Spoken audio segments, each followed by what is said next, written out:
Welcome back. In this section, we're digging into the heartbeat of EduHealing, what it truly takes for a system to help children, educators, and communities thrive. When we say conditions, we're not talking about a checklist or one-size-fits-all programs. We're talking about deep systemic shifts towards equity, collective wellness, and toward relationships rooted in trust. You'll notice that we use the word ecosystem a lot, and that's intentional. Schools don't operate in isolation. They're living, breathing systems shaped by people, policies, histories, and hopes. So whether you're a classroom teacher, a district leader, or somewhere in between, this is your invitation to slow down, reflect, and reimagine the systems you're a part of. Before we jump in, let's take a quick pause together. I like to call this a co-regulation moment. Take a slow breath in, hold it, and exhale it out. I like to do that a couple more times, and I like to watch the circle to help me know when I need to inhale and when I need to exhale. Try it just a few more times.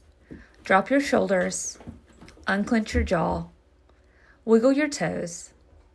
You're here, and I'm glad you're here.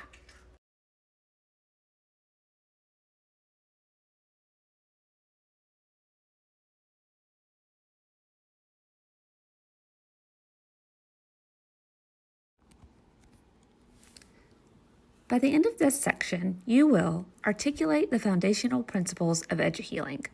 You'll explore how this systemic, equity-centered framework transforms educational communities by prioritizing emotional safety, collective care, and relational trust. We'll explore equity-centered dispositions. You'll investigate how educational policies, practices, and culture shape systemic outcomes, and how educators can adopt mindsets that challenge inequities and support all learners. And finally, we'll apply the core concepts of EduHealing. You'll learn how to embed wellness, identity affirmation, and co-regulation across systems, relationships, and everyday practices to cultivate thriving educational ecosystems.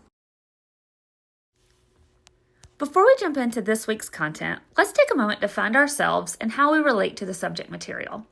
Here's a grounding question for you. Think back to a moment from your own childhood, big or small, that made you feel seen, safe, or supported. How did that experience shape who you are today?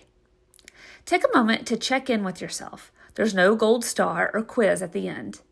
If you're listening to this asynchronously, maybe pause the video and take some time to reflect or jot down your answers. If you're doing this in a classroom setting, take a few minutes to think for yourself and then share with a peer or a group of peers near you. Now that you've had a moment to breathe, a moment to reflect, and a small appetizer for what's to come, you're ready to jump in. This chapter is part head work, part heart work, and 100% hands-on. Whether this is your first deep dive into SEL or you've been swimming in it for years, I hope this helps you show up more fully for yourself and for your students. Let's do this.